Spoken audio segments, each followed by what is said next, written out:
جميعا صلوا عليه صلوا عليه صلوا عليه.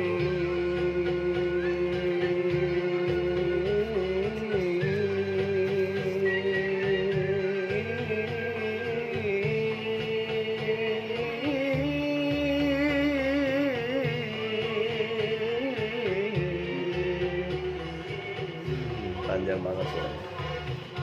Sholli ala Mustafa binamil ulumi wa baris al-bahr. Allahumma sholli ala Mustafa binamil ulumi wa baris al-bahr.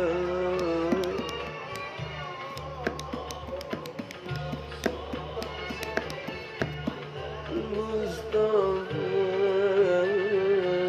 binamil ulumi wa baris al-bahr.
Assalamualaikum warahmatullahi ta'ala wabarakatuh.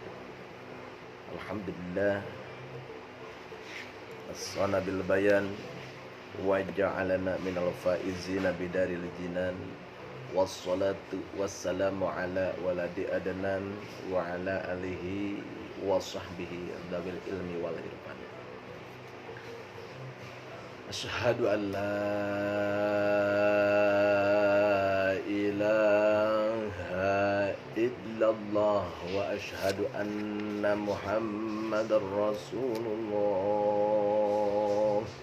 Allahumma shalli ala Sayyidina Muhammadin. Allahumma shalli ala Sayyidina Muhammadin.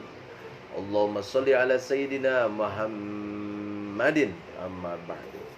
Faqala Allah ta'ala fi ayatihil Qur'anil Karim. A'udzu billahi minasy syaithanir rajim. Bismillahirrahmanirrahim. Innama harrama 'alaikumul maitata wad-dama wa lahmal khinziri wa ma uhilla bihi li ghairillah. Faman yadhurra ghayra baghin wala 'adin fala isma 'alayhi.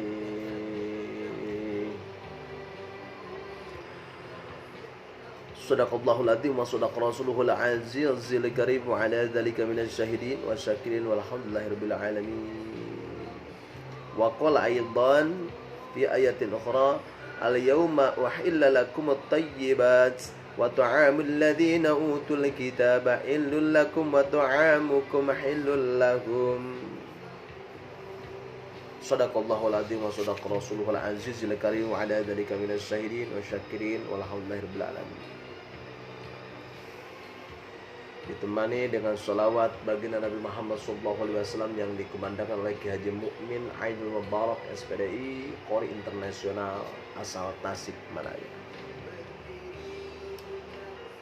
Alhamdulillah, dalam kesempatan kali ini kita bisa berjumpa kembali di acara dan gelombang yang sama, yaitu mengkaji seputar ilmu fikih.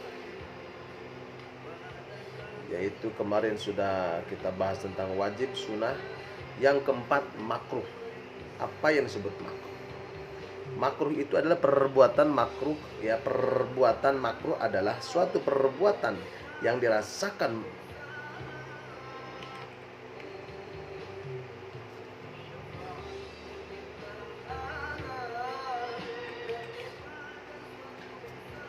Jadi perbuatan makruh adalah satu perbuatan yang dirasakan meninggalkan lebih baik daripada memperbuatnya. Atau bisa juga diartikan sesuatu yang dituntut oleh agama untuk ditinggalkan dengan tuntunan yang tidak pasti atau wajib. Seperti itu. Makruh menurut Hanafiyah adalah dua macam, yaitu makruh tahrim, yang kedua makruh tanjih.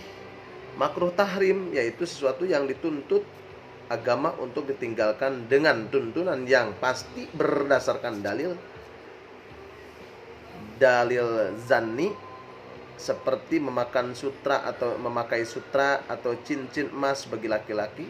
Makruh tahrim menurut Hanafiyah adalah lawan dari wajib. Tidak boleh memakai cincin laki-laki dari emas atau memakai baju sutra. Makruh tahrim. Yang kedua, makruh tanjih, yaitu sesuatu yang dituntut oleh agama untuk ditinggalkan dengan tuntunan yang tidak pasti. Makruh tanjih adalah lawan dari mandub, dan pengertiannya sama dengan pengertian makruh menurut jumhur para ulama. Ya, makruh. Yang kelima, mubah. Apa yang disebut mubah? Mubah itu adalah sesuatu perbuatan yang bila diperbuat tidak diberi padahal atau pahala, dan bila ditinggal tidak mendapat siksa. Mubah juga dinamakan halal dan jaiz, menang. Ada juga yang mengartikan mubah adalah sesuatu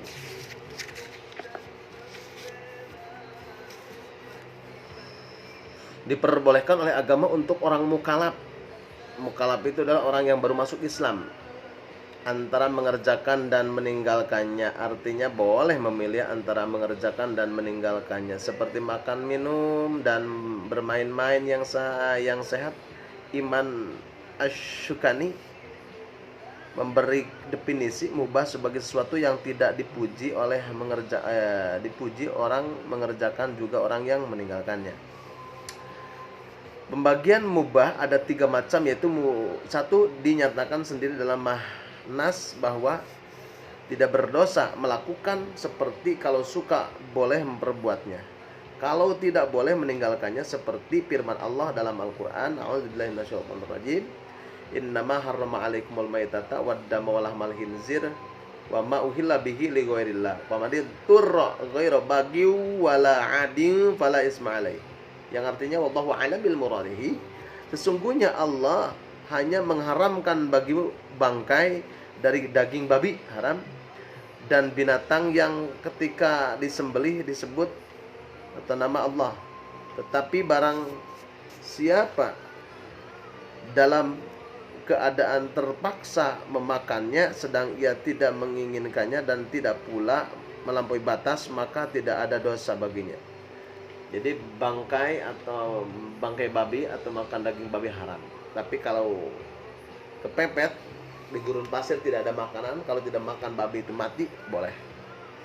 Sebatas menyambung hidup saja. Quran surah Al-Baqarah 173. Yang kedua, tidak ada dalilnya dari syara yang dinyatakan boleh memilih, tetapi syara menyatakan tidak ada halangan dosa untuk memperbuatnya. Dengan kata lain, tidak ada nas Al-Quran dan hadis yang mengharamkan hal ini sesuai dengan kaidah fikih yang telah dirumuskan oleh para ulama. Al-aslu fil asya'i al-ibahatu hatta yadulla ad-dalil ala tahrimiha. Pada dasarnya segala sesuatu itu boleh atau mubah kecuali ada dalil yang mengharamkannya. Misalnya dengan radio, televisi, mempergunakan segala macam alat elektronik dan alat komunikasi, HP dan sebagainya, ada mubah atau boleh? Boleh, terserah. Pakai baju wajib, malah ya timbul juga lebih wajib. Jadi pakai baju kalau nutupan aurat itu wajib, maka beli baju itu wajib. Seperti itu. Yang ketiga, adanya nas yang jelas menunjukkan kebolehan ataupun kehalalan, seperti halal makan makanan yang baik dan makanan sembelih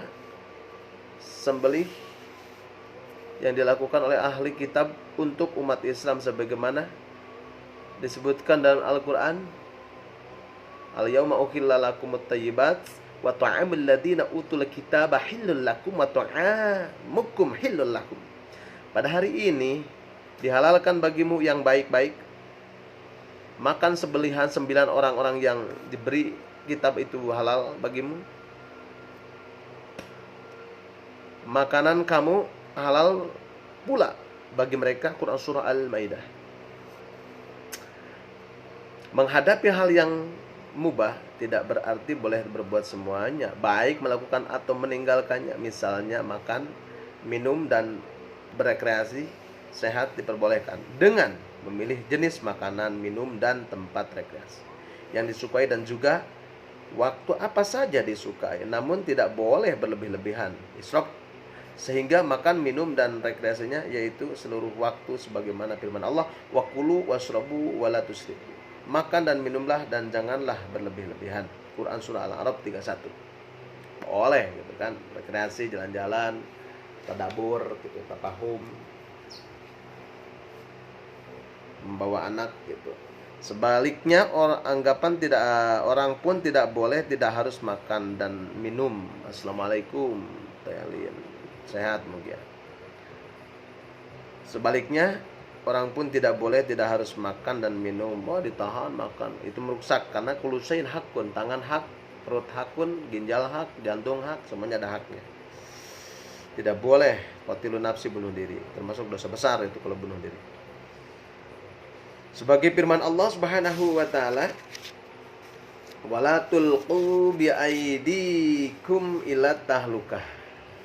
Waalaikumsalam. Dan janganlah kamu menjadikan dirimu ke dalam kebinasaan. Gak boleh bunuh diri, makan aja tapi jangan berlebihan. Bergizi, wa kulu wasrobu, halalan tayyibatan ya, halalan tayyibah. Quran surah Al-Baqarah 195. Sah. Ada makruh, ada sah. Ya. Sah atau sahih adalah semua perkara yang memenuhi semua syarat dan rukunnya. Dengan demikian ibadah yang sah adalah ibadah yang memenuhi semua syarat dan rukunnya. Yang ketujuh, batal. Batal adalah sesuatu perkara yang tidak memenuhi semua syarat dan rukunnya. Batal adalah lawan dari sah ibadah. Yang tidak sah masih menjadi tanggungan orang bersangkutan hingga ia wajib mengulang atau ibadah atau ibadah itu pada waktu atau wajib mengqadanya duhur waktunya. Fuqaha sepakat bahwa ibadah yang tidak sah itu tidak perlu dibedakan antara yang batal dan yang fasad atau yang rusak. Yang kedelapan, rukhsah. Rukhsah adalah perubahan hukum dari ketentuan yang atau memberatkan menuju kepada kemudahan disertai tegaknya sebab-sebab hukum asal. Seperti orang musafir yang tidak kuat melanjutkan puasa diperbolehkan berbuka. Dalam keadaan terpaksa seseorang diperbolehkan memakan bangkai itu sekedar untuk bertahan hidup dan tidak berlebih-lebihan dan menentang. Peraturan ini adalah pengecualian dan peraturan di atas disebut rukhsah gitu ya. 9. Azimah. Azimah adalah sesuatu peraturan yang akan dijalankan bila tidak ada udur dalam, atau udur itu ada sakit dari seorang, atau hukum syara yang pokok dan berlaku untuk umum bagi seluruh mukallaf. Mukallaf itu orang yang berakal ya, yang ketaklif masuk melaksanakan sholat, dan dalam semua keadaan dan waktu, seperti sholat 5 waktu, sehari semalam, puasa pada bulan Ramadan, dan lain-lain. Begitulah pertemuan kali ini. Sumber-sumber hukum Islam besok ya, nanti sore ya. Barusan sudah kita bahas tentang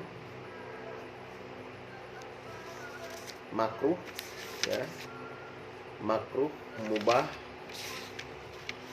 dan sah, batal, rukun, dan azimah. Mudah-mudahan ada pertemuan kali ini kita mendapatkan ilmu lagi tentang makruh, dengan mubah, syah, batal, dan rukun. Mudah-mudahan ada manfaatnya khususnya bagi kita umumnya, untuk kita semua. Amin ya Allah ya rabbal alamin. Wallahul muwaffiq ila aqwamit thoriq. Wassalamualaikum warahmatullahi taala wabarakatuh.